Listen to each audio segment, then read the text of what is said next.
Nation. Hey, what up, my people? What's going on with you? How you feeling today? I ain't had a personal sit down with y'all to give y'all a personal story in a minute. So I know y'all waiting on Blackwell Part 4. I know y'all waiting on Daryl DC Carpenter. I know y'all waiting on the Fulton Hustlers. I know. And it's coming, baby. It's coming. I gotta do a lot of research. A lot of work goes into all that. But for right now, this is a quickie. I can just get in front of the camera and give it to you straight from memory instead of doing the research. So without further ado, let's get into it. I go by D-Jack, but you can call me D. So I go extra hard on that hard flow. Call me D. Now for this first story, this story goes back to me being a teenager, and I was dating this chick, and for the sake of the video, we're gonna call her Niecy. Now I meet Niecy through my brother's girlfriend. This is her sister. You know, one day she come over to the crib, and by this time we are living by the Ville. We living 2 blocks away from the Ville. For the people who knew us around that neighborhood, they knew that that was our grandma's house. That was right there on the corner of the street. You knew that was Corey and Demond's house, Corey and Demond grandma's house. They come over there that day. Skinny, brown skinned chick, long hair. Lord have mercy, pretty as hell. Shout out to you, Niecy. I ain't gonna say your real name. We hit it off real good. Now, her sister, the one who's dating my brother, I'm not gonna lie. She was short, she was chubby, she was off. I was like, I don't know how bruh be. You know what I mean? Bruh ain't even no bad looking dude.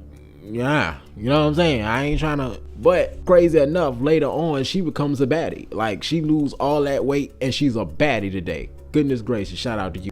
Me and Niecy, we hit it off. We talking. She telling me about her life, how she grew up, how hard life was for her in general. So I feel for her, you know what I mean? I try to be a shoulder to lead on, but at the same time, I'm a player at the time. If you heard any of my stories in my catalog, back in the beginning, I've told you how much of a player I was growing up. Bro, I got like at least 5-6 girlfriends. So talking to her is just add another one to the roster. I was a lover boy. I was still, damn near I felt like I had some feelings for at least all of them. We talk and we talk and we talk, and I'm starting to connect with her more than I connect with any of the other ones that I'm talking to. It gets to a point where we finally do the do. Too much I can't say on YouTube. And after that, it's like the floodgates open. You know what I mean? She calling all the time. She pulling up all the time. She want me to come over all the time. It gets crazy, to say the least. So a family member of hers hit me up one day and tell me, hey D, you need to leave her alone. I'm like, why? Because she ain't number 15 years old. That's statutory right there. You can go to jail behind that. You can go to jail behind that coochie right there. So I give her a call.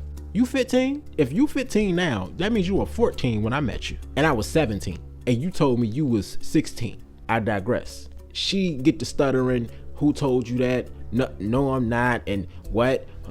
You know, all this. I just cut to the chase. Hey, look, I like you a lot. Like, I really do want to be with you and everything, but I ain't going down that road with you. I've been down that road before, actually, before this. She sad. She crying on the phone. And honestly, bro, like I said, I was dealing with so many females at the time. It wasn't hard for me to drop her off. It wasn't hard for me to break up with her. I done did that with another girl before, broke up with her because she didn't want to do with me. I was a real fucked up dude back then. I'm gonna be honest with you. I was a real terrible motherfucker. And I'm gonna say a few months down the line, I get a call from her. And by now, I think we living in St. John's Woods. And I get a call from her telling me that she was pregnant with my baby. And I'm like, huh? How you pregnant with my baby? We ain't had sex since the last time we had sex. We only had sex once. And she just adamant that she was pregnant with my baby. So this whole time I'm on the phone arguing with her, we yelling back and forth and da-da-da-da. And I stopped myself and I said, what the fuck am I doing? What the fuck am I doing? Get a test. She said, for what? You can get a test before the baby comes out. How far along you are? She said, oh, I had a miscarriage. I wanted to choke this hoe through the phone. You feel me? I'm like, so what is you calling me, telling me this for if you had a miscarriage? It wouldn't even matter. I know. I just thought you wanted to know that you had a baby. You know what I mean? I had a miscarriage. I'm like, hey, Niecy, stop playing with my emotions here. You knew what the hell you was doing. You calling me trying to get a rise out of me, dog. Click. It felt like I got hung up on, but literally in mid-conversation while I'm talking to her, you just called me to get a rise out of me, dog. Pissed me off. I'm like, I know she ain't just for an hour. Just for a full hour, you wanted to get a rise out of me. I blocked her after that. I literally changed my number after that. Well, I had to ask my brother could he change my number because he was paying my phone bill at the time. Shout out Big Bro. I started dating her friend after that. I started dating someone she knew. This wasn't her friend, but she knew her. Like, it's a whole different type of story. And if you do want to hear that story, I'm gonna put the story in that thumbnail. Now, I don't know how good the quality is of that video. I'm thinking about going back and re-recording a lot of those videos because the quality of it is so bad. See, back then I didn't think the quality was as bad as it is now, because I'm looking at the videos that I make now and I'm looking back like, God damn, what the hell was I thinking? But to carry on, some time goes by and I end up bumping into her. I forget what we bump into each other at, but she shows me a tattoo on her foot, right? And I'm looking down at her foot like, what'd that say? And it has DEE going vertically up her foot. Now, I don't know if this is a name from a new boyfriend. I don't know if it's my name, but she's showing me like, look, but I'm so far gone for messing with her. She's of age by now and everything, and I still don't want nothing to do with her because she played too many games. She one of them chicks that'll get you locked up over some dumb shit. You stay away from them type. I can understand why she liked that though. You know what I mean? She was damn near orphan or adopted, something along those lines, where her custody was given up to her grandparents, something like that. It was a real crazy story. So all that trauma can make you go through things and tell stories. Like, a lot of kids who grow up like that have a lot of traumatic mental problems, you know? So I try to feel for it at the same time. So we do get back in contact, but on a phone only basis, to where she called me and asked me for advice. She in a whole nother relationship and everything, and I give her advice from time to time, like, hey, you need to do this, hey, you shouldn't do this, you know, that sort of thing. So after a while, we don't talk for a while. I end up meeting the girl that I'm with now. Shout out to you, babe. Shout out to you. And we living in Blue Ridge. My brother comes over one day, and just so happened this day we in there chilling, we kicking it, we shooting the bow, you know what I mean, smoking, getting high, all that. Corey come in, he like, hey, I got a chick with me, I got a friend with me, can she come in? I'm like, yeah, no problem, you know what I'm saying, tell her come in. He gets on the phone and call her like, hey, come on. I go to the door, she knock at the door, I go to the door. What you doing here, Niecy? It's Niecy, bro. What you doing here with her, bro? What? I said, come on, bro. You know that's my ex. And you here at my current girl house. I didn't move in this apartment with her. This is her apartment. I moved in her apartment. And you bringing my ex here, dog? And she got the thong shoes on. So you can see the tattoo. Biggest day. DEE going up her foot. Oh my God. My girl, she hear me say this, and she kind of like at the bottom of the steps. Anybody know how the inside of Blue Ridge is made? You know the steps is right at the door as soon as you come in. Ours was on the right. She's sitting at the bottom of the steps. She hearing all this, and I look at her face. I ain't bring her ass over here. I'm coming up there with you, babe. They stay downstairs the whole time with my uncle and auntie. I stay upstairs until they leave. And I just think about it like, she was literally there when I met her. And my brother was dating her sister. Now he is dating her. And I swear I felt like it was a part of her plan so she can come see me. I'm not trying to toot my own horn here, but like, what's the point of that? And then at this time, her sister was the baddie now. Like, her sister was bad as hell now. Super bad. So I ain't get why either way. The last time I see Niecy is in Creighton Court. This is around the time that I used to frequent Creighton Court a lot. Used to be around there all the time. Anybody from Creighton Court who know my cousins, Toto, Makia, Josh, Ashley, them all my cousins, them my blood right there. We used to be over that jank, doing regular hood shit, getting high, getting into shit, getting drunk, partying all night. I was getting into my music having. We used to go to the Block Hog, what them shits called, the showcases. I don't think it was J30, I'm not sure. I know it was Block Hog. I knew Block Hog was there. Shout out to Exclusive and everything. Used to have these showcases. I used to rock the mic out that jank. So I used to go to Creighton Court, get myself together, rehearse, get my CDs together before I pull up over there. And they supported the fuck out of me. My cousins, they was always at my showcases all the time. One of these days, I find out Niecy is living out there now. Like, I come across her while I'm walking to the store. Creighton Court had this corner store right there. I forgot the name of it. It had a store right there, and there was another store across from that store, another store right there. Like, they had like 3 different stores in this little intersection right here off of 9 Mile. Bump into her on the way to the store. I'm like, oh, what up, Niecy, how you doing? You know what I'm saying? Like, she done thickened up a little bit.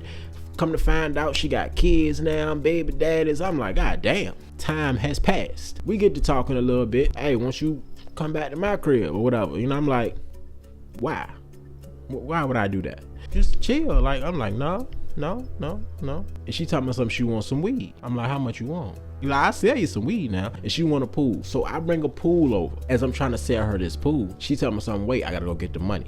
She go upstairs and she take like 10 minutes. It don't take that damn long to get no cash. She come back down, butter, ball, naked.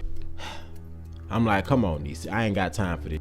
In another lifetime, yeah, I'd be ready to smash, but nah, bro. I didn't have my pick of the litter with you. I'm not dealing with you like that right now. I'm getting up, ready to leave.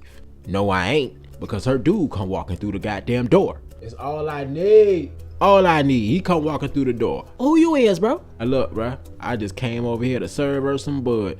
I don't know what the hell she on. I'm on the way out. He kind of saw me on my way out, so it won't really no smoke, because he did see me literally power walking to the door. And to see her sitting there like that, and I heard him tell her, what the, I keep telling you about this, man. I'm about to, I swear to, you know what I'm saying? So evidently she's done this before. Evidently she has cheated before or tried to another nigga before. This is not new to him. Check your hoe, bro. I'm out of here. He dapped me off and everything. I get back to the crib. Now, later that night, she is hospitalized. I see her getting taken out on a stretcher. More rumors came out about how she was smoking hard and she was doing this, and you know, a lot of rumors, but they rumors. I don't know how true these rumors are. I changed her name, so hopefully nobody put two and two together. But I hope you is doing better today, Niecy. Shout out to you. Now this next story right here comes out of Blue Ridge. I'm probably in my mid-20s, so I'm a little more mature. My weed business done picked up real crazy. I started dealing with this dude who lived across from me. You know what I mean? Just for the sake of the video, let's call him Fat Black. Started dealing with this dude, and bro, I swear to God, after time passes, I do not like this nigga. He was an instigating type. He was the hater type.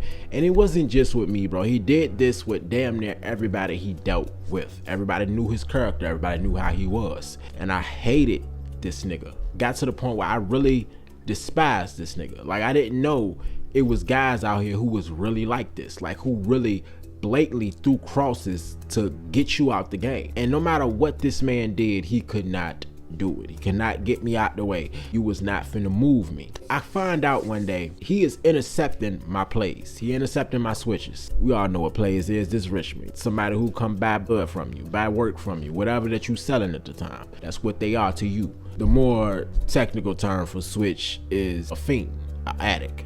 That's what they really are. I got one of my plays coming up to the door. Dude, I can hear conversation from Fat Black to him. Tell me something, I'm not at the house. And I open my window like, hey bro, stop doing that, bro. Oh, nah, bro, I thought you weren't there. Yeah, all right, bro. So I said, hey bro, I'm coming down right now, man. I come down there, I get up with him. He was like, man, this ain't the first time bro done did that. I'm like, for real? Like, yeah, bro, like, bro, stay doing that. Like, he stay trying to take bread from your crib, bro. Like, I don't know why bro be on that. I said, I know exactly why bro be on that. You gotta think, bro, because he's been doing this and because of other things that transpired, I'm thinking in my mind what to do with this nigga. He lives right across from me. My girl stay here, her son stay here. So what I'm gonna do, shoot the nigga house up? He got a child in there too. Go slap his ass up right fast? All the scenarios just didn't sit right with me, because at any given moment, he was that type of nigga who will send somebody in your crib. Yeah, you could protect your house and everything, but do you not want to avoid that shit? And he wasn't a threat. He wasn't a threat. Himself, he was harmless. But what he would do with his mouth was dangerous. He was dangerous with his mouth. That sounds crazy. And I don't say pause here because y'all know what I'm talking about. I tried to ignore it. I tried to let it go. The nigga stay right across from me. I'm trying to keep my family safe. I don't want no beef with this nigga. Time passes and I'm walking down the street. Somebody that I named Jason throughout my stories, I don't want to give him his real name. Guy named Jason. I'm walking with him and he tells me an altercation that took place between him and someone else that we both serve weed to. But this dude, he didn't care who he got his weed from. He'll go to Fat Black if I'm not there. He'll go to me if Fat Black not there. He didn't give a f. And he was one of them people who was out in the motels trying to get his money, and whoever got the weed first, I want the weed. So he telling me how this same guy slapped Fat Black for doing the exact same thing to him that he did to me. Not so much as the intercepting the plays thing, but running his motherfucking mouth. And this is what happened. One day, this guy, his girl, come to me to get weed for him and her. Like, that's what she used to do. She was like his little lackey or whatever. So she come get the weed. It's cold outside this day. And I'm telling her, like, look, you can come in, you know what I'm saying? She ain't got no coat on. I said, you can come in and sit on the couch while I get it together. Like, you good? Nah, I'm good. I don't want to do it. And I should have saw that as a sign. I should have saw that as a, hey, don't let her in the house because she's trying to tell you, no, this is not a good idea. But I know I ain't on nothing crazy. I'm like, look, sit right there. Like, you straight. Like, you look cold. So she sit down. And I bring her bud, and she leave out. Like, she not even in there for a damn near a minute. She not even in there close to a minute. Come to find out, Fat Black, across the walk, is outside his window watching the whole thing. He takes it upon himself to tell the guy who sent her there that, hey, you know, Penny, she went up in his house. Penny went up in there, bro. Bro, call me. What's the name went in your crib? I'm like, yeah. It was cold as hell outside. I told her she can go ahead and sit down, you know what I'm saying? Gave her the smoke and she left. He's like, oh, all right. Yeah, they had to make show, you know what I'm saying? I'm like, all right, bet. So the next time Penny come cop from me, her shit swole. I'm like, no. I'm like, what the happened? She ain't trying to tell me nothing. She said, I need a dub, D. I just need a dub. All right. And I ain't gotta come in. I'm good. Just give me the dub. All right. I felt bad as shit for her. I felt real bad. I felt like it was my fault. It was this nigga fault. He calls him to tell him. Why? I'm just thinking in my mind, bro, what does her coming in my crib getting weed got to do with you? Why would you do that? Why would you do that, bro? And get her slapped up like that? Like, he come outside laughing. Yeah, bro, you heard about what he did to her, right? Yeah, bro. How the fuck is that funny? Huh? You think that funny? You think that happy times, bro? That she got slapped up, her shit swole up, purple and pink. She was a real light-skinned girl, so her shit was bad. Like, her shit was different colors. Didn't like that dude. So comes the time, this is the time I'm talking about now. I had to tell that part first before we get to this part. He gets into it with him now. Same guy that he called and told him that his girl was in my house, he gets into it with him. Now, he did the same thing that he did with me. Calling saying, oh, what's the name was here with somebody. Oh, what's the name was. He did the same thing. He finally pulls up on Fat Black and say, hey, bro, why you keep doing that, bro? Why you keep running your motherfucking mouth, bro? Now, I'm not there. I'm just telling you the account that I was given from somebody firsthand who was there. And he giving his excuses. Oh, no, bro.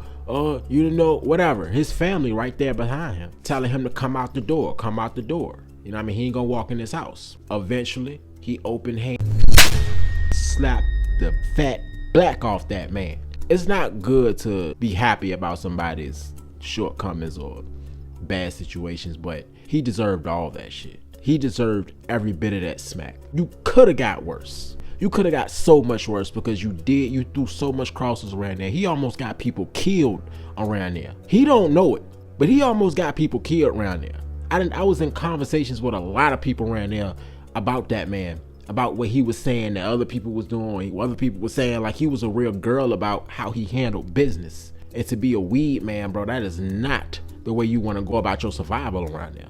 I never talked. Only time I talked is when we conversation, you come by your bud, I gone. Don't talk to me about nothing nobody else is doing. They got nothing to do with me. And I'm telling him, I knew it, bro. The dude that's telling me this situation, I said, I knew it. I knew it. He said, knew what? I said, I knew he was pussy. I knew it. Nobody who carries himself like him is somebody you could say is a stand-up guy. Go hard, or you could just tell. You could see it on him. And I know what I'm talking about. If you from Richmond, you from Southside, you know what I'm talking about. You can look at a person and see how they carry themselves, and you can tell what type of dude they are just from how they conversate with people, just how they handle business in the streets. You knew what type of nigga he was those first 5 minutes of conversation. The message I want to leave with y'all is this. From these two stories, I get this. It's nothing wrong with being yourself, being honest, being transparent about who you are, and then acting out who you are in real life, because you never know what your dishonesty can do to the person that you're dealing with, can do to the people around you that have nothing to do with you because you're doing something or saying something that's untrue. You projecting yourself to be something you're not, which subsequently can involve other people that has nothing to do with your bullshit. If you are in the streets and you forced to be in the streets and you have to be out here, figure out a way out. It's too easy for people to tell you, oh, get out right now. That's not everybody's life. You don't know what they got to deal with out here. Make a plan to get out. have a plan to get out. I don't know what your life like. I don't know what type of stresses you looking at right now, but I'm pretty sure from past experiences and what you've seen over the internet and you've seen your homeboys go through or other family members go through that this shit ain't cool out here. Ain't nothing cool about it. Me, myself, I was never built for the streets. I just didn't know it until I came face to face with real situations. When I came face to face with real situations, I really had to handle business. I knew I wasn't built for it. Would I would have done it? Of course, but the consequences is what I was really worried about. Am I ready for to be looking behind my shoulder from retaliation? Am I ready to go sit down and do 30, 40 years to life? I won't ready for none of that shit. And most times you ain't gonna be ready for it. And with that, y'all stay safe, y'all stay positive, y'all stay sober. If you ain't moving, you losing, my boy. And we out, babe. Call me, D. Hustler talk, no comment though, just paper chase. Chasing my dreams, my nightmares ain't got no money, just a cardboard sign and they existing so bummy. And they want me down with them at the bottom of the